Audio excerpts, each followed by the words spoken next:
Herkese tekrardan merhabalar. Kanalıma ve mutfağıma hoş geldiniz. Fırın kullanmadan kısa sürede hazırlayabileceğiniz tatlı tarifi vermek istiyorum. 2 adet yumurtayı uygun bir kaba kırarak alıyorum.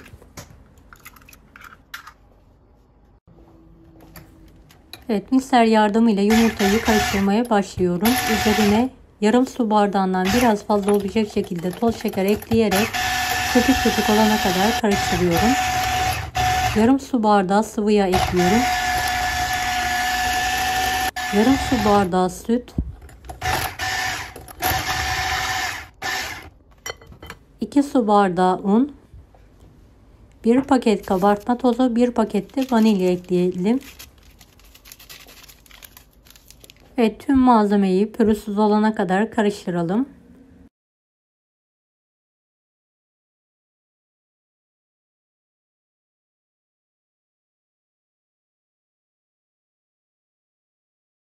Evet, hamurumuz bu kıvamda olmalı. Büyük boy bir tavaya her tarafına gelecek şekilde küçük bir yağ ile yağlayalım. Alt tabanına fırın kağıdı yerleştirelim. Evet, tavamızı biraz ocağın üzerinde ısıtalım. 2 kepçe dolusu hamurdan dökerek her tarafına gelecek şekilde tavaya yayalım.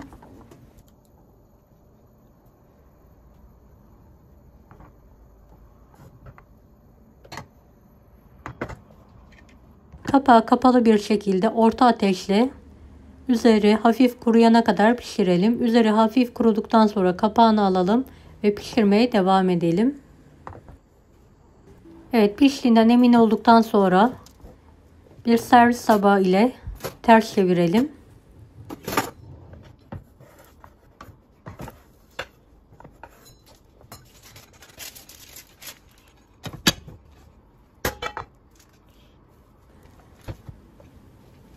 Evet, diğer tarafı da kısık ateşle pişirmeye devam edelim. Üzerindeki kağıdı alabiliriz artık. Hafif bir şekilde orta kısmı yanmış ama hiç önemli değil. Evet, diğer tarafı da piştikten sonra hemen altını kapatarak soğumaya bırakıyorum. Evet, yanan kısmı ince bir bıçak yardımıyla keserek çıkartıyorum. Evet, kekimiz gördüğünüz gibi çok güzel pişti, pamuk gibi. Elimizle küçük un haline gelene kadar parçalayalım.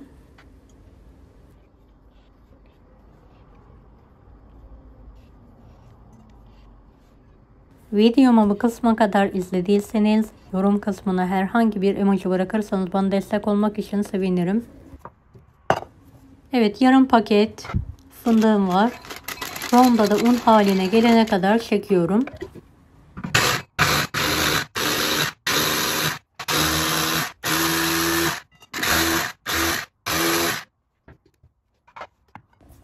Evet, kek harcının içine ekliyorum ve tekrardan karıştırıyorum.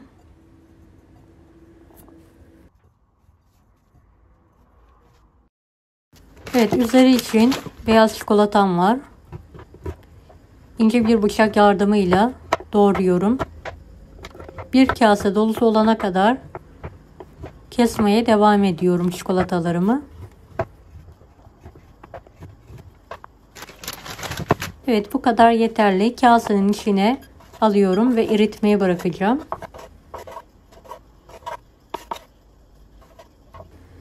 Evet, sütlü bitter çikolatalarım var. Karışık olacak şekilde keserek küçük parçalar halinde ayırıyorum. Daha sonra cam kasenin içine alıyorum.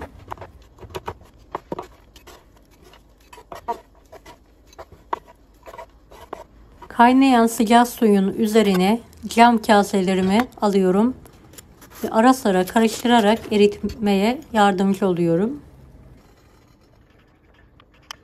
Gördüğünüz gibi çok güzel eridi. Hızlı bir şekilde karıştırarak içinde pütür kalmamasını sağlıyorum.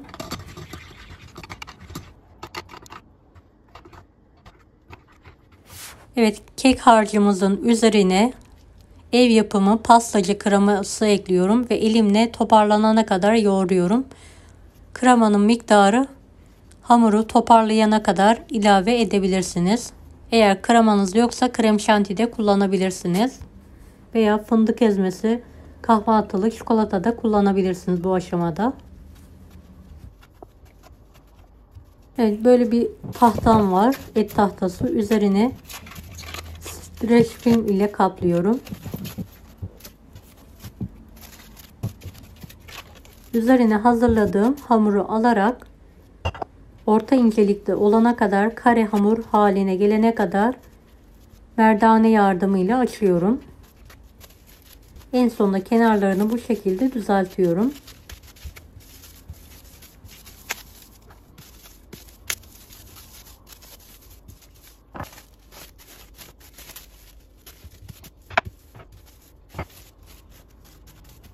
Eritmiş olduğum beyaz çikolatanın bir miktarını üzerine yayarak her tarafına gelecek şekilde sürüyorum.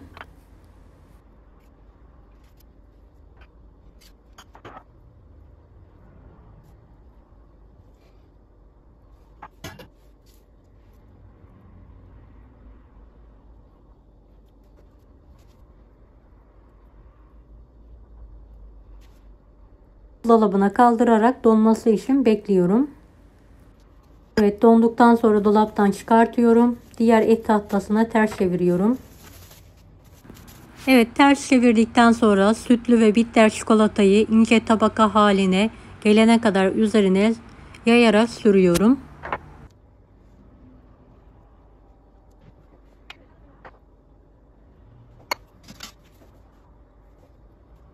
En son spatula yardımıyla üzerini düzeltiyorum. Çektiğim beyaz çikolatanın kalanını küçük bir poşete koydum. Üzerine şeritler halinde sıkıyorum.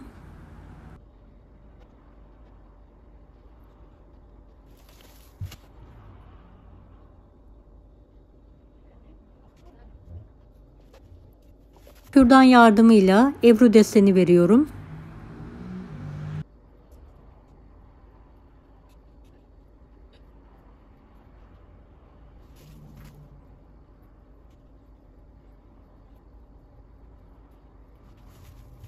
Tekrardan buzdolabına kaldırarak çikolatanın dolması bekliyorum. Tekrardan ters çeviriyorum.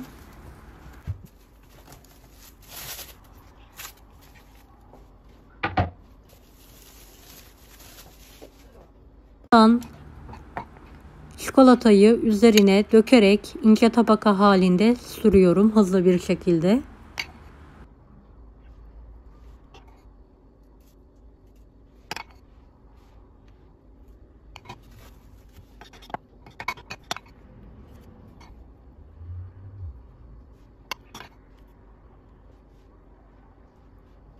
Evet, beyaz çikolatadan şeritler yapıyorum tekrardan.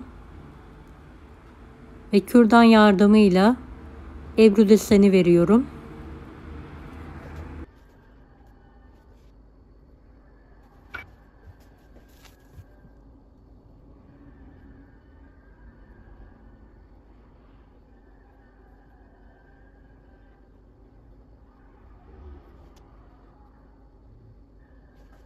Buzdolabına kaldırarak donmasını bekliyorum. Donduktan sonra bir cetvel yardımıyla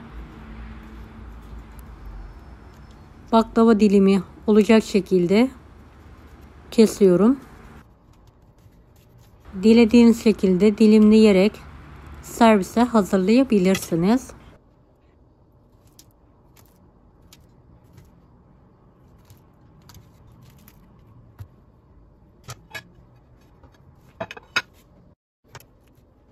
Evet, dilimlediğim tatlıyı servis tabağına alıyorum. Gerçekten hem pratik oldu hem de çok lezzetli.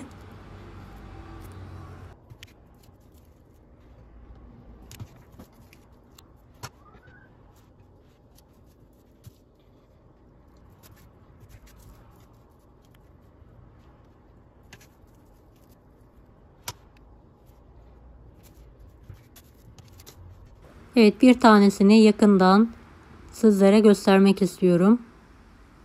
Lezzeti gerçekten çok güzel. Kalan hamurumu küçük bir tavaya alarak pişirmeye devam ediyorum.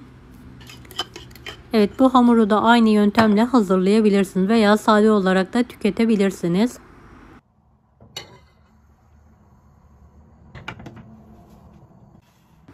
Evet, bir tanesini daha yakından göstermek istiyorum. Buzdolabında saklayarak muhafaza edebilirsiniz. Evet, pişen hamurumu ters çeviriyorum. Diğer tarafını da pişirmeye devam ediyorum. Deneyecek olanlara şimdiden kolaylıklar dilerim. Kanalıma ücretsiz abone olmayı unutmayın. Bir dahaki videolarda görüşmek üzere. Allah'a emanet olun. Hoşça kalın.